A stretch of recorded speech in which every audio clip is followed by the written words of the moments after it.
Bismillahirrahmanirrahim. This is Muhammad Anwar, Registered Nurse Officer and Principal Medtech College of Nursing and Allied Health Science, Dira Farwadi. आज हम discuss करेंगे paediatric health nursing fifth semester unit number 12 जिसकी first part 1 हम already discuss कर चुके हैं. This is about fluid and electrolytes imbalance.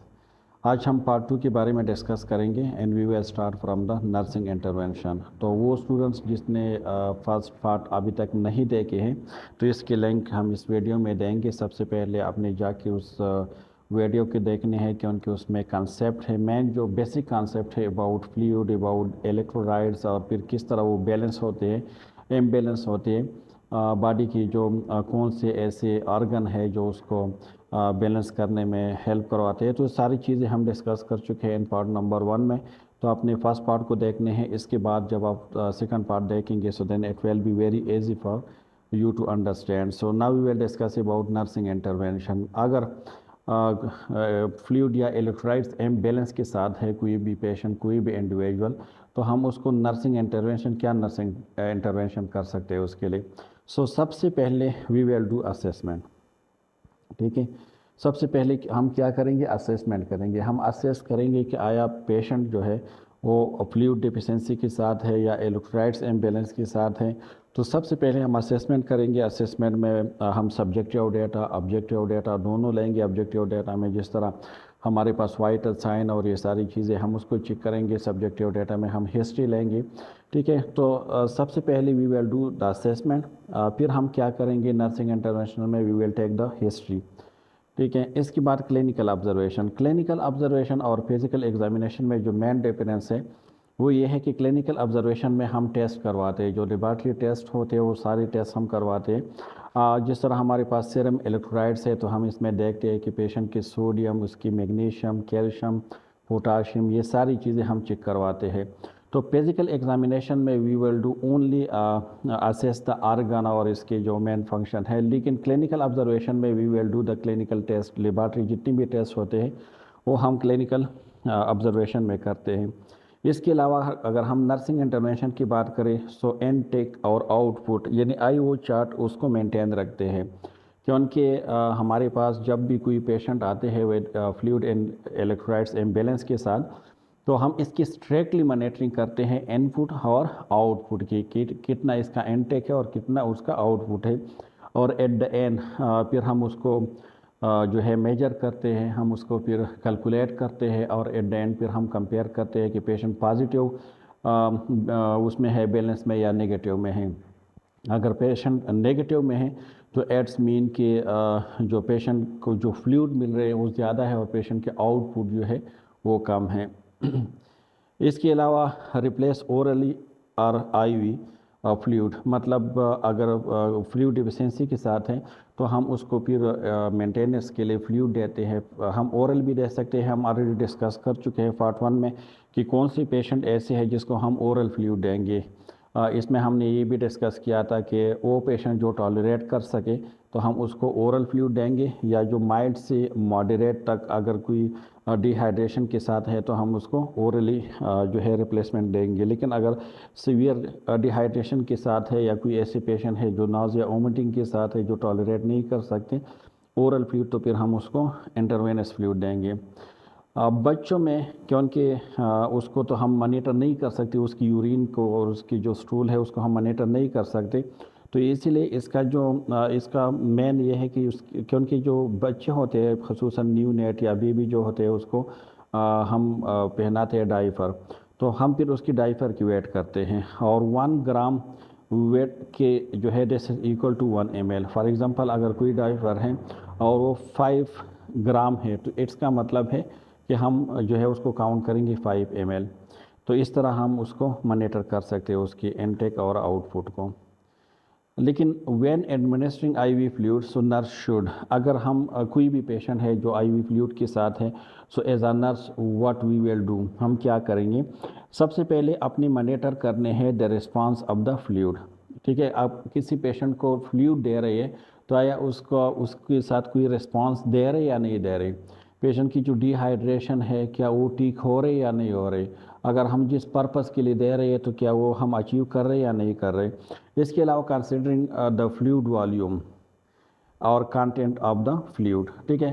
Fluid volume को consider करना है। फ्लूइड वॉल्यूम हम ऑलरेडी डिस्कस कर चुके थे कि इसको मतलब हम किस तरह मॉनिटर कर सकते हैं। फॉर एग्जांपल अगर आपने किसी पेशेंट को 2000 ml जो है फ्लूइड देने हैं तो उसको हम डिवाइड करेंगे 2 पे, और इसका जो हाफ है यानी 1000 ml जो फ्लूइड है वो देंगे हम फर्स्ट 8 आवर में, और बाकी जो 1000 फ्लूइड है ये हम देंगे 16 आवर में। तो 24 आवर में हम उसको रिप्लेस करेंगे। हम इसकी कंटेंट भी देखेंगे कि हाइपोटोनिक है या आइसोटोनिक है या हाइपोटोनिक है। इसमें सोडियम की अगर हम बात करें तो कितने हैं, इसमें अलावा शुगर कितने हैं, पोटाशियम कितने हैं, कैल्शियम कितने हैं, रेंगर है, नॉर्मल सेलाइन है, जो है 5% डेस्ट्रोस है, 10% डेस्ट्रोस है। ये सारे हम देखेंगे कि कंटेंट क्या है इसमें। और पेशेंट की क्लिनिकल स्टेटस को भी देखेंगे कि पेशेंट की क्लिनिकल स्टेटस क्या है। फॉर एग्जांपल देख फ्लूइड देने से पहले हम पेशेंट के मतलब उसके जो कार्डिक और प्लस जो रीनल कि हम कंप्लीटली उसके हम एग्जामिनेशन करते हैं। अगर कोई पेशेंट है और इसका ईएफ जो अगर ये 50 से कम है तो हम उसको ज़्यादा फ्लूइड नहीं दे सकते, या अगर कोई पेशेंट है और रेनल फेलर के साथ है या डायलिसिस पे है तो हम उसको ज़्यादा फ्लूइड नहीं दे सकते। अच्छा, अब कुछ कंडीशन है, अगर इलेक्ट्रोलाइट्स इम्बैलेंस होने की वजह से कुछ आप कह सकते हैं कि कुछ डिजीज़ है, कुछ कंडीशन है, जिसमें सबसे पहले है हाइपोनेट्रीमिया। देख, इसको याद करने का आसान फार्मूला है कि हाइपो का मतलब है कम, फिर हाइपो की बात क्या है, नेट्रीमिया, तो Na का मतलब क्या है, सोडियम। तो इसका मतलब ये है, और ट्रीमिया, मिया का लफ्ज़ जहाँ भी होंगे तो इसका मतलब है कि ब्लड। तो 3 लफ्ज़ है इसमें, हाइपो है, हाइपो का मतलब है कम, नेट्रीमिया Na का मतलब है सोडियम, और मिया का मतलब है ब्लड। तो इसका मतलब है कि जब ब्लड में सोडियम की मिकदार कम हो जाए तो हम उसको हाइपोनेट्रीमिया कहते हैं। अब नॉर्मल सोडियम हमारे पास कितने हैं, जो नॉर्मल सोडियम है जैसे 135 से लेकर 145 तक ये हमारे पास नॉर्मल सोडियम है। अब अगर 135 से कम हो, लेकिन मोस्टली जो बुक्स है वो कहते हैं कि अगर 130 से कम हो तो हम उसको हाइपोनेट्रीमिया कहेंगे, ठीक है। लेकिन अगर MCQs में 135 है ऑप्शन और दूसरा ऑप्शन नहीं है, so then you will mark the 135, क्योंकि 135 जो है दिस इज नॉर्मल और 145 तक ये नॉर्मल है। तो अगर 135 से कम है तो हम उसको हाइपोनेट्रीमिया कहेंगे, क्योंकि उसकी जो मॉनिटरिंग हम करते हैं, हम जब देखते हैं तो हम किस चीज़ में देखते हैं, ब्लड में। जिस तरह मैंने कहा कि मिया का मतलब क्या है, ब्लड, ठीक है, हाइपोक्सीमिया, ठीक है, जितनी भी एंड में आएंगी तो इसका मतलब हो गया कि ब्लड। Na का मतलब है सोडियम और हाइपो का मतलब है कम। तो मतलब जब ब्लड में सोडियम की मिकदार 135 से कम हो जाए तो हम उसको कहते हैं कि हाइपोनेट्रीमिया। अब इसकी कुछ प्री डिस्पोजिंग फैक्टर हैं, ठीक है, जिसमें डायबिटीज़ हैं। मोस्टली जो डायबिटीज़ पेशेंट होते हैं they are suffering from hyponatremia because of the hyperglycemia. Cystic fibrosis की जो पेशेंट हैं these are also high risk for the hyponatremia. Gastroenteritis के साथ मतलब अगर कोई भी पेशेंट है जो डायरिया के साथ है या डाइसेंट्री के साथ है तो उसमें जो मोस्ट ऑफ द इलेक्ट्रोलाइट्स होते हैं वो लॉस होते हैं फ्रॉम द बॉडी, तो इसमें सोडियम भी लॉस होते हैं। So that's why this is also the cause of the hyponatraemia. Excessive water intake, ठीक है, उसको फार्मूला डायल्यूशन भी कहते हैं। एग्जेसिव वाटर इनटेक की वजह से किस तरह जो है हाइपोनेट्रीमिया हो सकते हैं। देख, अगर फॉर एग्जांपल अगर कोई भी ह्यूमन बीइंग, कोई भी इंडिविजुअल, अगर इसमें 6 लीटर फ्लूइड है टोटल, और 6 लीटर में अगर उसके जो सोडियम है वो 140 है तो 140 एज अ नॉर्मल।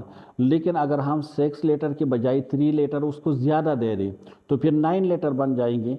9 लीटर में अब 145 को अगर आप 9 पे वो करेंगे तो आपके पास जो सोडियम पर ml है वो क्या हो जाएंगे, कम हो जाएंगे। हालांकि सोडियम कम नहीं है बॉडी में, लेकिन फ्लूइड बहुत ज़्यादा है तो इसकी वजह से सोडियम की मिकदार आपको कम मतलब इसका एक एग्जांपल ये है कि फॉर एग्जांपल आप आपके पास 1 कप पानी है या 1 गिलास पानी है और इसमें आपने 2 टीस्पून या टेबल स्पून आपने उसमें नमक डाले हैं। आप उसको जब चेक करोगे इसके बाद आप उसी मतलब 2 टेबल स्पून है आपने नमक कम या ज़्यादा नहीं किए, लेकिन एक गिलास और भी आपने उसमें पानी ऐड की। अब दोबारा अगर आप उसको फिर देखोगे तो उसकी जो नमक है उसका जायका आपको कम लगेगा, हालांकि नमक हमने उसमें कम नहीं किया, हमने सिर्फ उसमें जो फ्लूइड है उसको इंक्रीज़ किए हैं। तो एग्जेसिव वाटर इनटेक की वजह से हाइपोनेट्रीमिया हो सकते हैं।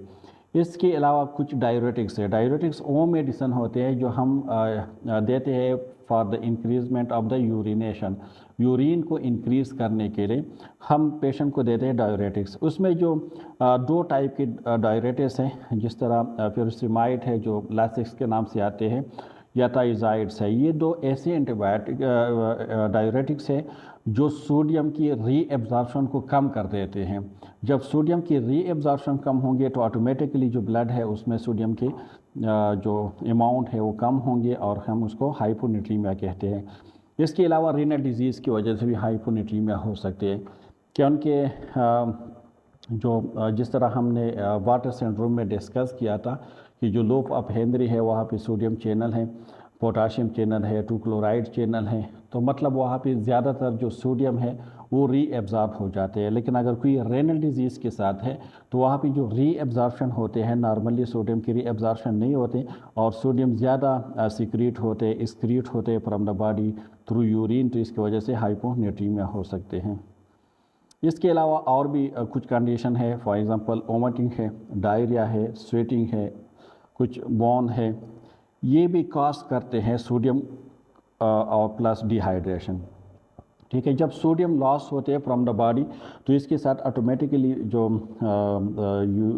वाटर है वो भी लॉस हो जाते हैं फ्रॉम द बॉडी, तो ये डिहाइड्रेशन को कॉज करते हैं। और जब डिहाइड्रेशन होंगी तो ऑटोमेटिकली फिर टेकिकार्डी होंगी, शॉक में जा सकते हैं ड्यू टू डिहाइड्रेशन, बिकाज के उनके हाइपोइलीमिया हो जाते हैं उसमें, क्योंकि हमने पहले डिस्कस कर दिया कि जब सोडियम एक्सक्रीट होते हैं फ्रॉम द बॉडी तो इसके साथ वाटर भी जो है एक्सक्रीट होते हैं, और जब वाटर एक्सक्रीट होते हैं तो ब्लड वॉल्यूम है वो डिक्रीज़ हो जाते हैं। जब ब्लड वॉल्यूम डिक्रीज़ हो जाते हैं तो पेशेंट हाइपोटेंशन की तरफ जाते हैं, इवन के पेशेंट शॉक की तरफ भी जा सकते हैं।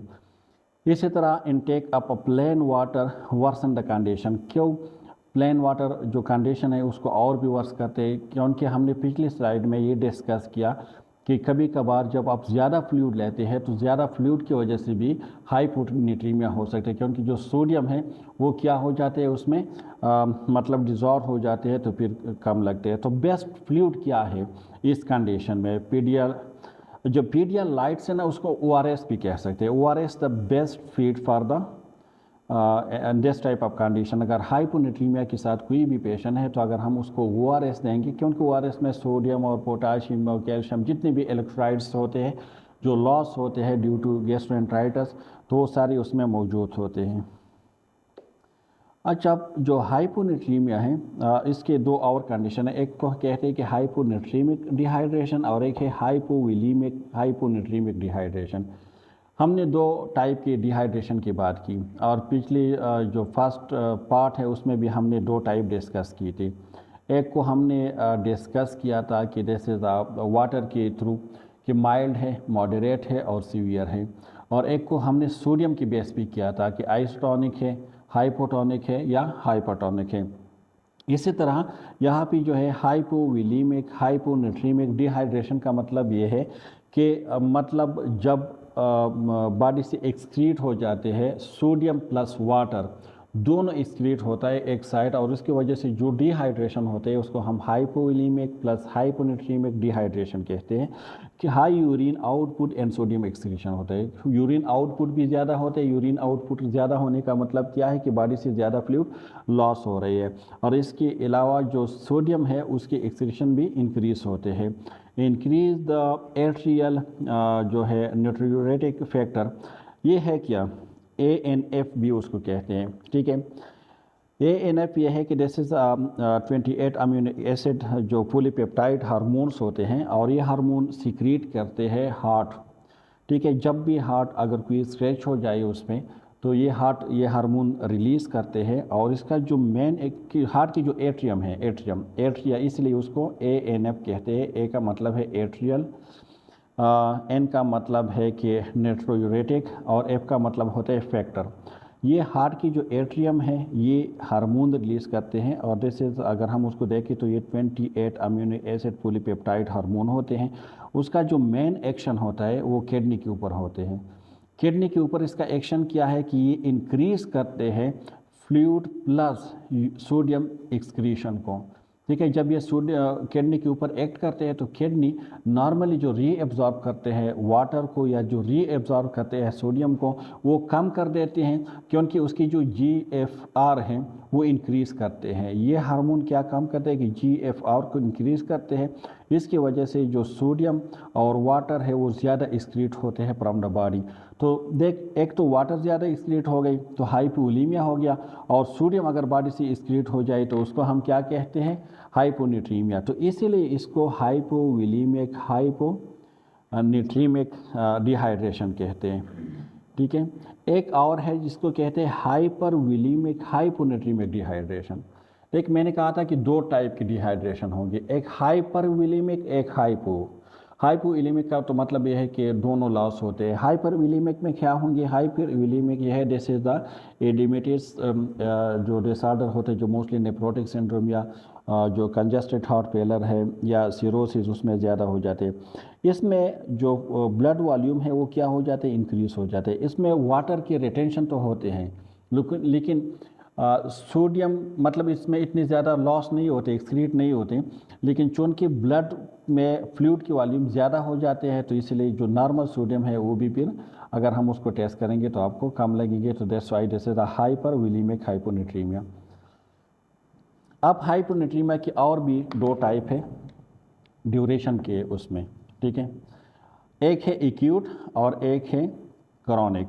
एक्यूट का मतलब ये है कि अगर 24 आवर से डिक्रीज़ है उसकी ड्यूरेशन तो इसको हम कहेंगे एक्यूट हाइपोनेट्रीमिया। अगर 24 आवर से ज़्यादा है मतलब उसके टाइम ड्यूरेशन तो हम उसको कहेंगे क्रॉनिक। तो जो एक्यूट हाइपोनेट्रीमिया है उसकी मेन जो साइन सिम्टम है, एक तो ये है कि this is the early onset है, उसमें सोडियम की अगर हम बात करें तो दिस इज लेस देन 125 जो MEQ पर लीटर कम हो जाते हैं। उस मोस्टली इस किस वजह से होते हैं, नॉज़िया, वोमिटिंग, हेडेक, ये उसमें साइन सिम्टम होते हैं। लेटर और सीवियर, जब सीवियर हो जाते हैं तो सीवियर में जो सोडियम की मकदार है वो 120 से फिर कम हो जाते हैं, और इसमें फिर सीज भी हो सकते हैं, सीजर भी हो सकते हैं, कॉमा भी हो सकते हैं, और रेस्पिरेटरी अरेस्ट भी हो सकते हैं उसमें। अच्छा, जो हाइपोनेट्रीमिया जो क्रॉनिक हाइपोनेट्रीमिया है, it's mean when the duration is more than 48 hour. जब 48 आवर से ज़्यादा तक ये हाइपोनेट्रीमिया रहे तो हम उसको क्रॉनिक हाइपोनेट्रीमिया कहते हैं। इसके अगर हम साइन सिम्टम की बात करें तो पेशेंट लेथर्जिक होते हैं, कन्फ्यूजन होते हैं, उसमें मसल क्रैम्प हो जाते हैं उसमें, और न्यूरोलॉजिकल इम्पेयरमेंट आ जाती है उसमें। मोस्टली जो न्यूरोलॉजिकल इम्पेयरमेंट है उसमें पेशेंट जिस तरह पोटाशियम में है कि पैरालाइज की तरफ जाते हैं। अच्छा, अब हाइपोनेट्रीमिया को किस तरह हम मैनेज कर सकते हैं, उसकी मैनेजमेंट की अगर हम बात करें तो एक तो यह है कि अगर दो टाइप के हो सकते हैं ना। एक तो यह है कि अगर सोडियम डिफिसिट के साथ है, मतलब बॉडी में सोडियम के यूकेन के जैसे डिफिशेंसी, सो उस टाइम आप क्या कर सकते हैं, आप ये कर सकते हैं कि जो डिज़ायर सोडियम है उससे अगर आप ऑब्ज़र्व सोडियम को माइनस करें तो आपके पास एक अमाउंट आएंगे, तो इतने अमाउंट आपने फिर क्या करने हैं, पेशेंट को देने हैं। या सिंपल फार्मूला इसका क्या है, जो सोडियम डिफिसिट को हम किस तरह मालूम कर सकते हैं कि जो सोडियम डिज़ायर्ड है उससे माइनस करना है सोडियम। देख, सोडियम डिज़ायर का मतलब क्या है, सोडियम डिज़ायर ये है कि हमारे पास 135 से लेकर 145 तक ये हमारे पास सोडियम डिज़ायर है, क्योंकि इतने आपकी बॉडी को चाहिए। ठीक है, 135 से लेकर 145 तक ये डिज़ायर्ड है, क्योंकि इतनी आपको चाहिए। अब सोडियम ऑब्जर्व का मतलब क्या है कि जब आपने उसकी क्लिनिकल टेस्ट की, आपके पास सोडियम के एक वैल्यू आ गई। फॉर एग्जांपल इसकी वैल्यू आपके पास आ गई 120। ठीक है, तो नॉर्मल कितने हैं, 135 है, आपके पास रिजल्ट क्या है, 120 है। तो 135 से 120 को आप माइनस करें तो आपके पास आ जाएंगे 15 को फिर आपने ज़रब देना है 0.6 के साथ। ठीक है, और फिर उसके साथ आपने ज़रब देने हैं बॉडी वेट के साथ इन केजी, तो आपके पास एक अमाउंट आ जाएंगे, तो इतने अमाउंट सोडियम फिर आपने पेशेंट को देने हैं। ठीक है, तो इसका फार्मूला है कि जो सोडियम डिज़ायर है उससे माइनस करना है सोडियम ऑब्जर्व, फिर उसको मल्टीप्लाई करना है 0.6 के साथ, और फिर उसको मल्टीप्लाई करना है बॉडी वेट के साथ, लेकिन बट इट्स इन केजी। तो आपके पास एक आ जाएंगे कि कितना सोडियम जो है वो डिफिसिट हो चुका है और कितना sodium you are suppose to give the patient. आप जो आपने जो निकाले ना फार्मूले के थ्रू कि इतने सोडियम अपने पेशेंट को देने हैं, फॉर एग्ज़ाम्पल आप कर लें, कोई भी स्टूडेंट्स अपना कर ले, अगर आपके फॉर एग्ज़ाम्पल डिज़ायर्ड जो वेट है वो आपके पास 135 है, ठीक है, 135, इसको माइनस करें जो ऑब्ज़र्व है, फॉर एग्ज़ाम्पल 120 है आपके पास, ठीक है, उसको आप मल्टीप्लाई करें 0.6 के साथ, ठीक है, और इसको मल्टीप्लाई करें जितनी भी वेट है, फॉर एग्ज़ाम्पल अगर कोई पेशेंट है उसकी वेट है 60 kg, तो 60 के साथ तो ये तकरीबन 540 जो है आपके पास आ जाएंगे। ठीक है, MEQ आप उसको किस तरह देने हैं, अब 540 जो आपके पास रिज़ल्ट आएंगे ना उसको आपने एक साथ नहीं देने हैं, उसको आपने डिवाइड करने हैं 2 पे। ठीक है, 2 पे आपने डिवाइड करने हैं। जब 2 पे आप डिवाइड करोगे तो आपके पास आ जाएंगे 270। जो 270 MEQ है उसको आपने देने हैं पेशेंट को विद इन 8 आवर, जो फर्स्ट 8 आवर है उसमें देने हैं। बाकी जो 270 हैं उसको आपने देने हैं 16 आवर में। तो टोटल जो आपने कंप्लीट करने हैं वो 24 आवर में आपने उसको कंप्लीट करने हैं। ठीक है, rise in serum sodium should not exceed 2 MEQ पर लीटर पर हावर टू प्रिवेंट द सेंट्रल। एक बात याद रखें कि जो सोडियम जब हम देंगे तो 2 MEQ पर लीटर पर हावर से ज़्यादा हम नहीं देंगे उसको, क्योंकि पेशेंट जो है फिर उसके जो मतलब उसके जो सेंट्रल प्रोटीन माइलिनोलाइसिस का मतलब ये होता है कि जो मोस्टली जो पेशेंट है फिर वो सीज़ की तरफ जाते हैं, सीजर की तरफ एबनॉर्मल एम्पल्सिव डिस्चार्ज हो जाते हैं फिर उसके ब्रेन में, और उसकी वजह से फिर पेशेंट जो है सीज़ की तरफ जा सकते हैं। सो डेट्स वाई हम ज़्यादा नहीं देंगे। इन केस अपा सीवियर, अगर सीवियर हाइपोनेट्रीमिया है, इट्स मीन कि अगर पेशेंट की जो सोडियम है वो 120 से कम है, तो फिर हम क्या करेंगे, और विद साइनस जो CNS सिम्टम है, CNS सिम्टम जिस तरह हमने बात की कि अगर सीजर के साथ है, फैट्स के साथ है, so this mean this is a CNS symptom, तो फिर हम उसको हाइपरटोनिक सोल्यूशन देंगे। हाइपरटोनिक हमारे पास जो सोडियम आते हैं ना, दिस इज 3%। नॉर्मली आइसोटोनिक में हमारे पास सोडियम कितने हैं 0.09 यानी 0.9% हमारे पास है। हाफ स्ट्रेंड में हमारे पास सोडियम कितने होते हैं हाइपोटोनिक में 0.45%, लेकिन हाइपरटोनिक में हमारे पास कितने हैं 3%। ठीक है, 3% सोडियम क्लोराइड है, और 3 to 5 ml पर kg फिर हम पेशेंट को आयु पुश देते हैं। हाइपोनेट्रीमिया इंड्यूस सीजर भी हो सकते हैं, क्योंकि जब हाइपोनेट्रीमिया इंड्यूस सीजर है तो उसको आपके पास एक ही ऑप्शन है कि आप उसको हाइपोटोनिक दे दें। ठीक है, 6 ml पर kg अब the sodium chloride will rise serum sodium by 5 MEQ पर लीटर। ठीक है, अगर हम सिर्फ 3%, अगर 3% हम 6 ml पर kg दे दें किसी पेशेंट को, तो इसका मतलब ये है कि 5 जो MEQ पर लीटर हम उसको दे रहे हैं, इतनी उसको मिल रही है। अच्छा, इट वाज अ हाइपोनेट्रीमिया। अब हाइपरनेट्रीमिया जो है उसकी मुकम्मल अपोजिट है। हमने ये डिस्कस कर दिया कि 145 तक यानी 135 से लेकर 145 तक हमारे पास जो सोडियम है this is a normal range. अगर 135 से कम है तो हाइपोनेट्रीमिया है, अगर 145 से ज़्यादा है so that's mean this is अ हाइपरनेट्रीमिया। देख यहाँ पे भी 3 वर्ड है, एक है हाइपर, ठीक है, हाइपर का मतलब क्या है ज़्यादा, एक है Na sodium, sodium Na mean sodium, और मिया का मतलब अगेंस्ट ब्लड। तो इसका मतलब है कि when the sodium level is increase in blood so this is accord हाइपरनेट्रीमिया। और कितने इंक्रीज होते हैं, मैंने कह दिया कि 145 तक हमारे पास नॉर्मल है, लेकिन मोस्ट ऑफ द बुक्स जो है वो ये लिखते हैं कि 150 से अबाव हो तो हम उसको हाइपरनेट्रीमिया कहेंगे। अब हाइपोनेट्रीमिया जो मेन है वो क्या कहते हैं हाइपरटोनिसिटी। हाइपरटोनिसिटी किस तरह काज करते हैं, जिस तरह हमने अभी डिस्कस किया, इसमें एक दो चीज़ें होते हैं। एक है increase secretion of ADH and increase stress. हाइपरनेट्रीमिया देख, जब भी जिस तरह हमने रॉस सिस्टम में हमने पढ़ा था एल्डोस्टेरॉन, रेनिन, एल्डोस्टेरॉन और एंजियोटेंसिन सिस्टम में, कि जब भी एल्डोस्टेरॉन इंक्रीज होते हैं, मतलब जब भी रिटेंशन ऑफ द सोडियम हो जाते हैं, तो ऑटोमेटिकली जो पिट्यूटरी ग्लैंड है वो स्टिमुलेट हो जाते हैं और वो एडीएच हार्मोन को क्या करते हैं, रिलीज़ करते हैं।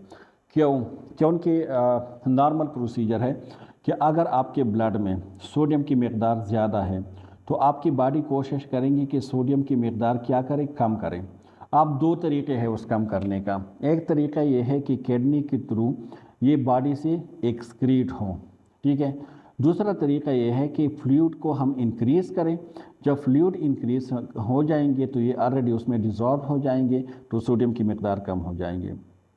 तो फ्लूइड को इंक्रीज़ करने के लिए आपकी बॉडी की जो क्या करते हैं, आपकी जो एल्डोस्टेरॉन है वो आपके पिट्यूटरी ग्लैंड को स्टिमुलेट करते हैं और वहाँ से एडीएच हार्मोन रिलीज़ होते हैं। जब एडीएच हार्मोन रिलीज़ होते हैं तो वो क्या करते हैं कि वाटर रिटेंशन करते हैं। जब वाटर रिटेंशन होते हैं तो उसकी वजह से जो ब्लड वॉल्यूम है वो इंक्रीज़ हो जाते हैं। जब ब्लड वॉल्यूम इंक्रीज़ हो जाते हैं तो इसकी वजह से सोडियम फिर उसकी जो मकदार है वो कम हो जाते हैं। दूसरा तरीका क्या है, प्यास। देख, जब भी हाइपरनेट्रीमिया के पेशेंट होते हैं ना, उसको प्यास बहुत ज़्यादा लगते हैं। उसका भी यही वजह है कि कुछ फ्लूइड जो है फिर आप ओरल ले लेते हैं, ज़्यादा पानी पी लेते हैं, तो इसकी वजह से भी जो सोडियम है उसकी मकदार भी ज़्यादा हो जा सकती है फ्लूइड की। और दूसरा ये कि थ्रू किडनी उसको वॉश भी करते हैं। पेशेंट एट रेस्ट, कौन सी पेशेंट है जो रेस्ट में है, इनएबिलिटी टू सीक्रेट और रिस्पांस टू एडीएच। अगर कोई पेशेंट है जो पिट्यूटरी ग्लैंड डिसऑर्डर के साथ है, या तो मतलब वो सीक्रेट नहीं कर सकते या उसको रिस्पांस नहीं देते, नो एक्सेस टू वाटर, या कोई ऐसी पेशेंट है जो वाटर तक उसकी कोई एक्सेस नहीं है, उसको वाटर नहीं मिल रही, तो ऑटोमेटिकली ये दोनों जो है this is a very severe condition. अगर हम इथियोलॉजी की बात करें कि क्या काज हो सकते हैं, तो एक तो यह है कि प्योर वाटर डिप्लेशन होते हैं, मतलब वाटर की कमी आ जाती है।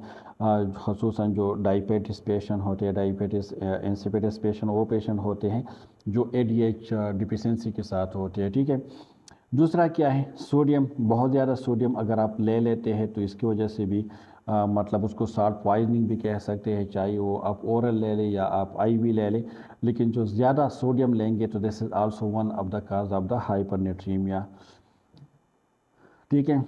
और इसके अलावा ये कहते हैं कि वाटर जितनी भी वाटर डिप्लेशन है एक्सीडिंग द सोडियम डिप्लेशन, दोनों को कम कर देते हैं। फार्माकोलॉजिकल कुछ एजेंट भी हैं, जिस तरह लिथियम है या कुछ ऐसे कुछ ड्रग हैं जिस तरह सेप्लेटिन है जो कैंसर के लिए यूज़ होते हैं, तो ये ड्रग भी ऑटोमेटिकली हाइपरनेट्रीमिया काज कर देते हैं। साइन सिम्टम क्या हो सकते हैं हाइपरनेट्रीमिया के, एक तो है कि डिस्टर्बनेस ऑफ द कॉन्शियसनेस, उसकी जो जीसीएस है वो डिक्रीज हो जाते हैं। मोस्ट ऑफ द पीपल जो है दिस इज़ कन्फ्यूजन के साथ होते हैं ड्यू टू हाइपरनेट्रीमिया, ठीक है। लेथर्जिक होते हैं पेशेंट, कन्फ्यूजन के साथ होते हैं। न्यूरोमस्कुलर इरिटेबिलिटी होते हैं, उसमें मसल जो है वो स्ट्रेच हो जाते हैं, उसमें हाइपरफ्लेक्सिया हो जाते हैं, उसमें कन्वर्जन हो सकते हैं जो फैट्स और सीजर को कहते हैं। हाइपर थर्मिया जो है पेशेंट को हो सकते हैं, स्किन में फील टेक।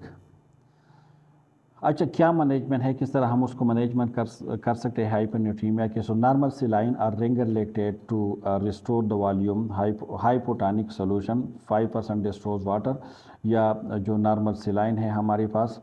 इसके अलावा हमारे पास जो अगर वाटर है मतलब तो हम उसको और ज़्यादा देंगे, ठीक है। नॉर्मल बॉडी H2O हमारे पास जो है, इसका फार्मूला भी ये है कि एक तो हमारे पास नॉर्मल बॉडी वाटर है H2O, उससे हम माइनस करेंगे करंट बॉडी वाटर, ठीक है, और फिर उसको 0.6 से हम मल्टीप्लाई करेंगे और फिर बॉडी वेट से मल्टीप्लाई करेंगे। देख, सोडियम और इसका सेम फार्मूला है, लेकिन सोडियम में ये था कि जो नॉर्मल डिज़ायर सोडियम है उससे हमने माइनस किया था ऑब्जर्व सोडियम, फिर उसको हमने मल्टीप्लाई किया था 0.6 के साथ, और फिर उसको हमने मल्टीप्लाई किया था बॉडी वेट के साथ। इसमें हम चूँकि वाटर की हम बात कर रहे हैं, तो जो टोटल बॉडी वाटर है हमारे पास जो नॉर्मल है उससे हम माइनस करेंगे जो करंट अभी जो वाटर है फ्लूइड है, ठीक है। फॉर एग्जांपल अगर 6 लीटर फ्लूइड है। जिस तरह हमने अब बात की थी कि अगर टोटल बॉडी फ्लूइड को हमने बात की थी कि 50 से लेकर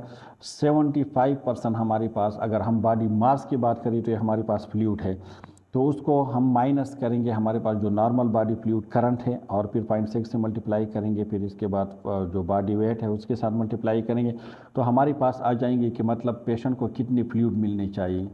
फॉर एग्ज़ाम्पल अगर कोई पेशेंट है और उसको 6000 ml फ्लूइड जो है वो मज़ीद मिलनी चाहिए, तो उसको हम 2 पे डिवाइड करेंगे। 3000 जो है वो हम फर्स्ट 8 आवर में देंगे, बाकी जो 3000 है उसको हम 16 आवर में देंगे। ये 6000 जो है उसको हम रिप्लेस करेंगे विद इन 24 आवर में।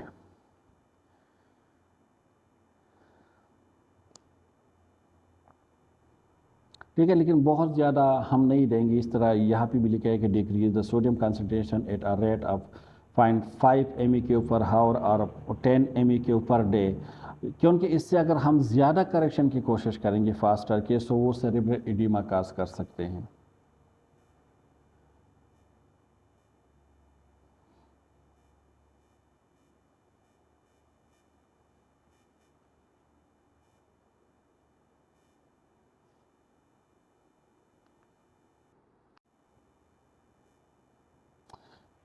अच्छा, अब हम बात करेंगे पोटाशियम की।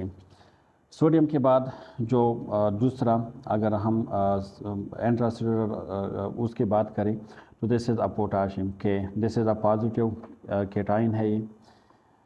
मोस्ट अगर हम इंट्रासेल्युलर केटाइन की बात करें तो this is a potassium. Normal अगर हम बात करें कि हमारे पास जो ब्लड है उसमें नॉर्मल उसके क्या अमाउंट है, तो 3.5 से लेकर 5.5 तक ये हमारे पास नॉर्मल होते हैं।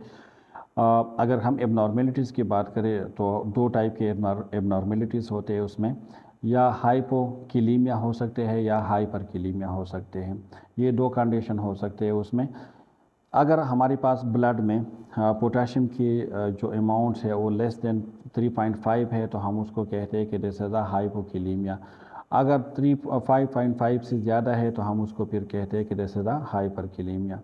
तो 2 कंडीशन हमारे पास हो सकते हैं।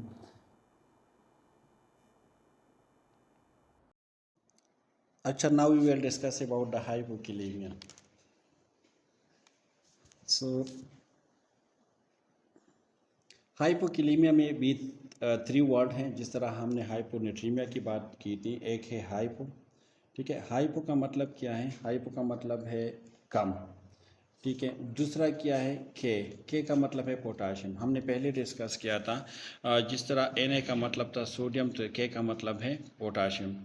इसके अलावा तीसरा जो वर्ड है मिया का मतलब होता है ब्लड। तो 3 चीज़ इसमें है कि पोटाशियम की मकदार जब कम हो जाते हैं ब्लड में तो हम उसको हाइपोकिलीमिया कहते हैं। नॉर्मल हमारे पास जिस तरह हमने डिस्कस कर लिया था कि 3.5 से लेकर जो 5.5 तक हमारे पास नॉर्मल रेंज है। अगर 3 से कम हो जाते हैं, यानी या 3.3 से कम हो जाते हैं, तो हम उसको हाइपोकिलीमिया कहेंगे। इसका जो डायरेक्ट इफेक्ट है वो हार्ट के ऊपर और जो नर्व्स है उसके ऊपर डायरेक्टली उसका इफेक्ट होता है। तो जब भी हमारे पास जब पेशेंट आते हैं वो एरिथमिया के साथ होते हैं, तो मोस्टली हम फिर उसकी चेक करते हैं पोटाशियम की कि उसकी पोटाशियम नॉर्मल है या नहीं है, क्योंकि मोस्ट ऑफ द एरिथमिया जो है दिस इज ड्यू टू हाइपोकिलीमिया। और एक हमारे पास जो अगर कोई पेशेंट आते हैं वीकनेस के साथ, लोअर बॉडी मोस्टली उसकी वीकनेस या पैरालाइज के साथ, so this is also due to the hypokalaemia, तो हम इसकी पोटाशियम को चेक करते हैं। तो अगर हम सिम्टम में देखें तो एरिथमिया होते हैं उसमें, इसके अलावा जो न्यूरोमस्कुलर जो एक्साइटेबिलिटी होते हैं उसमें, ठीक है, मतलब उसमें हाइपो जो अगर हम उसके रिफ्लेक्सेस की बात करें तो वो कम हो जाते हैं, और इसके अलावा पैरालाइज हो जाते हैं, जिस तरह हमने पहले डिस्कस कर दिया। इसके अलावा जो गैस्ट्रो इंटेस्टाइनल हैं उसमें भी आ जाते हैं, मतलब उसकी जो पेरिस्टालसिस मोमेंट है वो डिक्रीज हो जाते हैं। तो इसकी वजह से मोस्ट ऑफ द पेशेंट फिर जो है कॉन्स्टिपेशन की तरफ जाते हैं।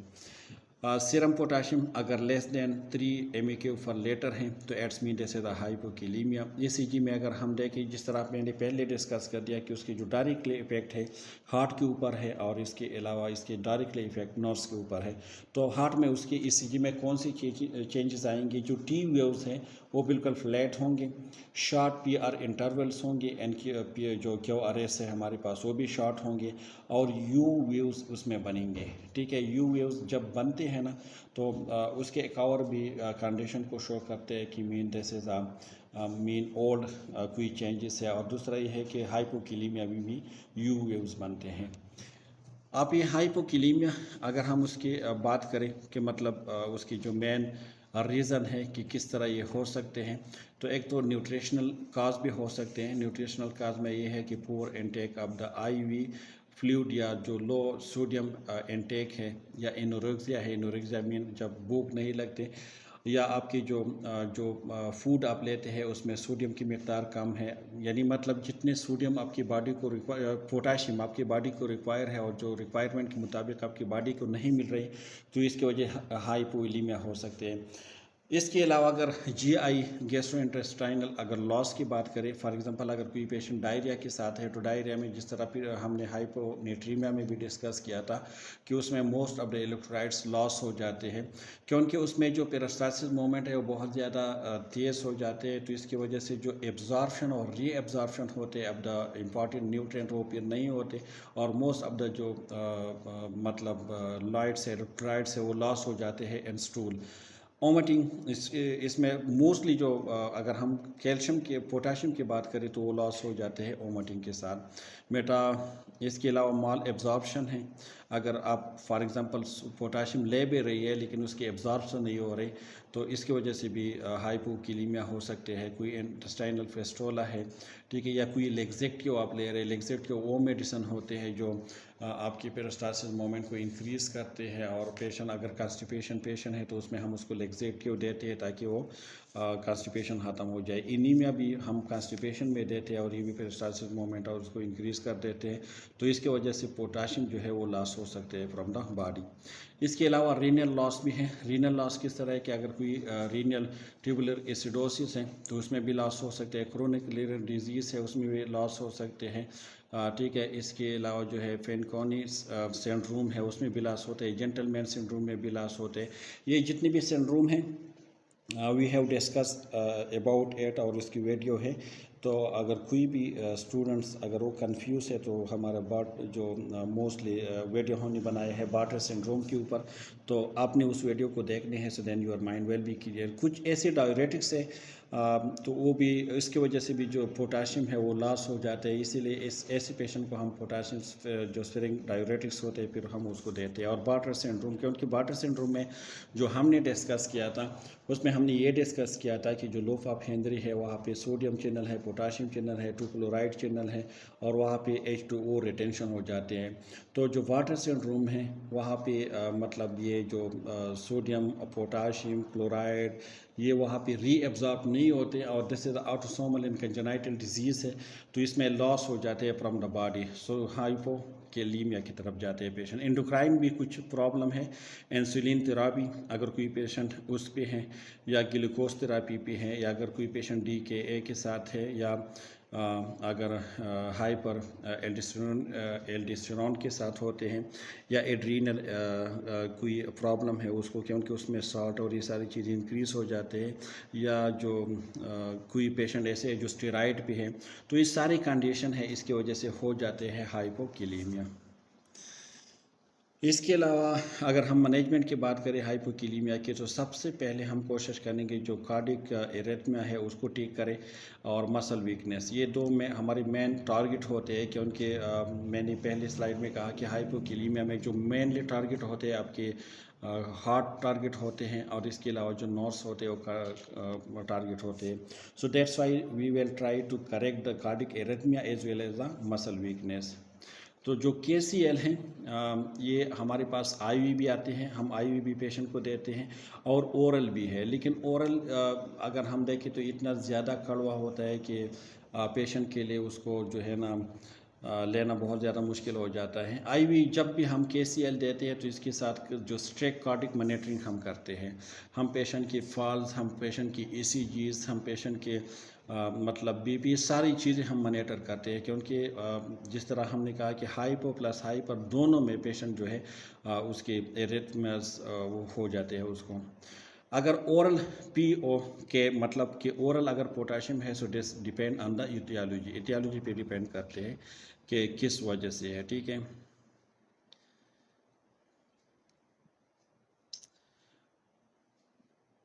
अच्छा, इसमें जो टाइप है कि KPO4, जिसमें हाइपो हमारे पास जो हाइपो हस्टीमिया है, मेटाबॉलिक एसिडोसिस है या रीनल ट्यूबुलर एसिडोसिस है।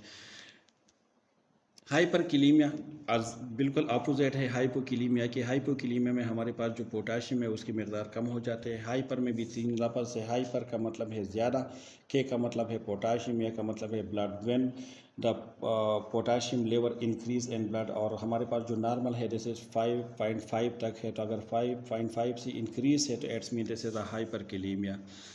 ठीक है। अब हाइपरकिलीमिया और हाइपोकिलीमिया को हम किस तरह मतलब डिफ्रेंशिएट कर सकते हैं? ठीक है, एक हमारे पास है सूडो हाइपरकिलीमिया है फ्रॉम द ब्लड हेमोलाइसिस की वजह से जो होते हैं, मेटाबॉलिक एसिडोसिस की वजह से। ठीक है, क्रोनिक रीनल फेलर है तो इसकी वजह से भी हाइपरकिलीमिया हो सकते हैं कि उनके पेशेंट की जो पोटाशियम है वो थ्रू किडनी मतलब एक्सक्रीट नहीं कर सकते, तो उसके जो ज़्यादा मकदार ब्लड में आ जाते हैं। कंजेनाइटल अगर एड्रीनल हाइपरप्लेक्सिया है, ठीक है, एड्रीनल ग्लैंड की, तो उसकी जो सिक्रीशन है वो बहुत ज़्यादा है। अगर वो सिक्रीशन ज़्यादा है तो इसकी वजह से भी हाइपरकिलीमिया हो सकते हैं। अगर हम फीमेल की बात करें तो usually diagnose at birth, female जो है वो एट बर्थ डायग्नोस होते हैं। लेकिन अगर हम मेल की बात करें तो डिहाइड्रेशन या हाइपोनेट्रीमिया, हाइपरकिलीमिया, ये जो है मतलब बाद में फिर डायग्नोस होते हैं। मेडिकेशन की हम बात करें तो ACE इनहिबिटर एंड एनसेड हम उसको देते हैं। ACE इनहिबिटर जो एंजियोटेंसिन कन्वर्टिंग एंजाइम है और उसको हम इनहिबिट करते हैं, प्लस एनसेड जो non sterile anti inflammatory drug है हम पेशेंट को वो दे देते हैं। अगर हम डायग्नोसिस और सिम्टम की बात करें हाइपरकिलीमिया की, तो कार्डिक एरिथमिया होते हैं जिस तरह हाइपोकिलीमिया में आता। ठीक है, इसके अलावा फिर स्ट्रेसेस होते हैं, उसमें मसल वीकनेस इसमें भी है, पैरालाइज। तो पैरालाइज ये दोनों में सेम साइड सिम्टम आएंगे, चाहे वो हाइपोकिलीमिया के साथ हो या हाइपरकिलीमिया के साथ हो, तो दोनों के इफेक्ट डायरेक्टली होंगे हार्ट के ऊपर और नर्व्स के ऊपर। लेकिन इसमें अगर ECG की हम बात करें तो यहाँ पे जो टी वेव्स हैं बिल्कुल फीक भी होंगे, वहाँ पे हमने कहा था कि फ्लैट टी वेव्स होंगे। यहाँ पे QT इंटरवल शॉर्ट होंगे, वहाँ पे हमने कहा था कि PR इंटरवल या जो QRS है वो शॉर्ट होंगे उसमें। और इसमें जो है ST सेगमेंट डिफ्रेश हो जाते हैं, और उसमें हमने कहा था कि U वेव्स बनते हैं। ठीक है, QRS इसमें वाइड होते हैं, और हाइपोकिलीमिया में जो अगर हम QRS की बात करें तो वो बिल्कुल शॉर्ट हो जाते हैं। मैनेजमेंट की अगर हम बात करें कि किस तरह हम उसको मैनेजमेंट कर सकते हैं, तो the first one is the close cardiac जो है मॉनिटरिंग, क्योंकि हाइपरकिलीमिया में इवन की पेशेंट जो है वो RS की तरफ भी जा सकते हैं, तो हम उसको जो है क्लोजली उसको मॉनिटर करते हैं। लाइव ट्रेटिंग हाइपरकिलीमिया के लिए हम उसको देखते हैं। ठीक है, इंटरवेनस कैल्शियम हम उसको देते हैं बिकॉज देखिए जब भी पोटाशियम इंक्रीज होते हैं ना तो उसके लिए हम दे देते हैं मतलब एक इसके लिए हम कौन कौन सी चीज़ें हम दे सकते हैं ताकि उसको हम कम करें। हम उसको कहते हैं कॉकटेल। ठीक है, कॉकटेल में हम क्या क्या देंगे पेशेंट को? इसमें हमारे पास जो होते हैं कैल्शियम ग्लूकोनेट, ठीक है, और इंसुलिन और डेस्ट्रोज। तो इसमें जो मेन फंक्शन है वो किस चीज़ का है? एक इंसुलिन का काम है, मेन जो उसमें फंक्शन है ना, दिस इज़ अ कैल्शियम की है, क्योंकि कैल्शियम भी पॉजिटिव उसके ऊपर भी पॉजिटिव चार्ज होते हैं, पोटाशियम के ऊपर भी पॉजिटिव चार्ज होते हैं। कि कैल्शियम जो है आप कह सकते हैं कि दिस इज द आउटर, आपकी जो बॉडी के आउटर होते हैं एक्स्ट्रा सेलुलर है, और पोटाशियम जो है दिस इज इंट्रा सेलुलर। जो जब कैल्शियम जब एंटर होंगे सेल में तो पोटाशियम बाहर आएंगे। तो इंसुलिन का मेन काम है कि कैल्शियम को अंदर लेकर जाना है मतलब उसमें सेल में। ठीक है, और दूसरा ये है कि ये जो मेम्ब्रेन है उसको स्टेबलाइज रखते हैं। तो कॉकटेल हम देते हैं उसमें। ठीक है, तो इसमें क्या देते हैं हम, जिस तरह इंटरवेनस कैल्शियम है हम देते हैं रिपीट ऑनसेट ड्यूरेशन, मतलब 30 मिनट्स में हम उसको दे देते हैं। सोडियम बाइकार्ब भी हम उसको देते हैं, या ग्लूकोज एंड इंसुलिन। देख ग्लूकोज और इंसुलिन, कैल्शियम को हम क्यों देते हैं? जिस तरह हमने कहा कि ये पोटाशियम को कम करने के लिए। इंसुलिन का काम क्या है कि कैल्शियम को लेकर जाते हैं अंदर, की का काम करते हैं, क्योंकि सील को ओपन करने के लिए आपके पास जो की चाहिए this is insulin.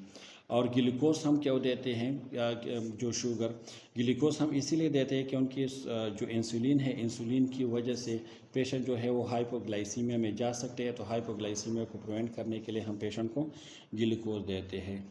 Ion exchange भी हम करते हैं उसमें। सोडियम जो हमारे पास है सल्फोनेट और ये और इसके अलावा पीओ और anaemia.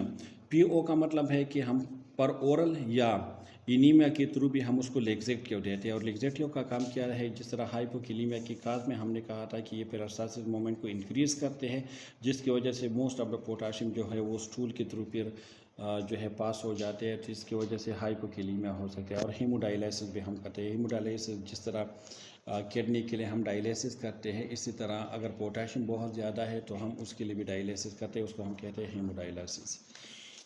So it was about the fluid and electrolytes imbalance. If you have any queries and question or confusions, you can ask in the comment section. Inshallah, I will try to give answer timely. Thank you so much for listening me.